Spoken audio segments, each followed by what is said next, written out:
यहाँ परिवार बन गया है पूरा भोलेनाथ का। माता कार्तिकेय जी बैठे हैं, गणेश जी हैं, रिद्धि सिद्धि हैं, माँ पार्वती है और सारे परिवार की पूजा हो रही है। केवल शिव के परिवार की पूजा है। बड़ी अच्छी लगती है मुझे ये बातें।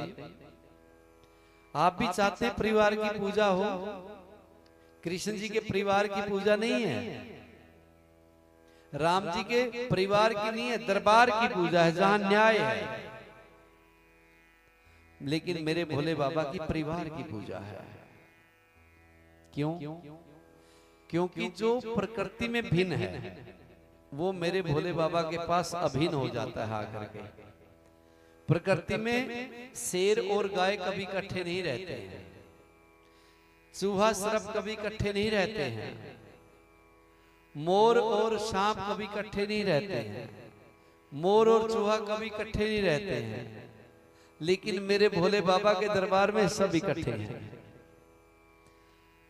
गणेश जी चूहे के ऊपर विराजमान, कार्तिकेय मोर के ऊपर विराजमान, भोले बाबा नंदी जी के ऊपर विराजमान, माँ भगवती अन्नपूर्णा शेर के ऊपर विराजमान और गले में भोलेनाथ के सर्प लटके हुए हैं।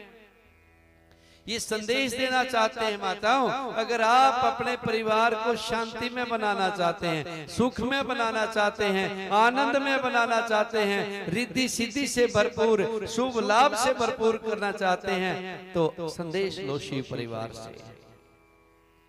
जिस प्रकार शिव परिवार में बैठे सब लोग एक परिवार की मर्यादा में बंधे हुए हैं, उसी प्रकार हमारे परिवार में भी तरह तरह के लोग हैं। कोई तो शेर की तरह दहाड़ मार करके खाता है, कुछ नहीं करता।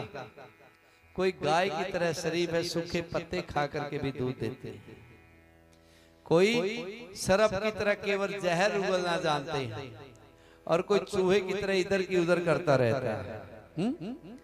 लेकिन एक नियम है कि हमारा परिवार है, उनकी गलतियों को एक्सेप्ट करो, उनकी गलतियों को स्वीकार करो, अवगुण ना गिनो।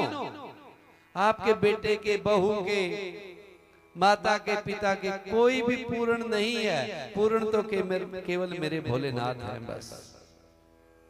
इसलिए अगर आप अपने पति अपनी पत्नी की अवगुणों को देखेगा, या फिर पिता अपने पुत्र के अवगुणों को देखेगा, बहू के अवगुणों को देखेगा, तो परिवार चल नहीं सकता। केवल उनके अंदर अवगुण नहीं, गुण भी होंगे। और दूसरा चाहे गुणवान हो वो भी काम आने वाला नहीं है, अपना अवगुण भी काम आ जाता है। इसलिए उसके जो गुण हैं उनको अपने दिल में बिठाओ। कुछ भी है, मेरे बेटे में ये गुण तो है, और उन गुणों को बार बार गाओ उसके सामने, बेटा तेरे अंदर ये गुण तो है। और जब हम गुणों को गाएंगे माताओं, वो गुणों की मोहर लग जाएगी, वो गुणों से परे नहीं आएगा। अगर आप बार बार अवगुण गिनाओगे तो मन उसका नकारात्मक हो जाएगा, फिर काम गड़बड़ में ही आएगा।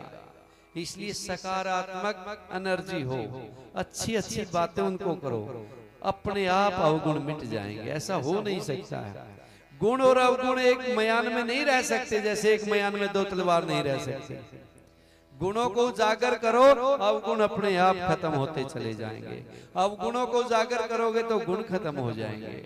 इसलिए परिवार में कैसे भी हैं, चाहे वो चूहे की तरह कतर कतर करने वाले हों, चाहे सर्प की तरह जहर उगलने वाले हों, चाहे शेर की तरह धाड़ मार करके खाने वाले हों, चाहे गाय की तरह शरीफ बन करके दूध देने वाली हों, तो सबका मान सम्मान करो और उनके गुणों को रखो, गुणों को एक्सेप्ट करो और अपने परिवार को शिव परिवार की तरह बना लो। और रोज मेरे भोले बाबा की पूजा करो, शिव परिवार की पूजा करो। कई लोग कहते हैं जी घर में शिवलिंग रखना चाहिए कि नहीं रखना चाहिए। मैं कहता हूँ घर घर में हर हर महादेव होना चाहिए, हर दिल में हर हर महादेव होना चाहिए।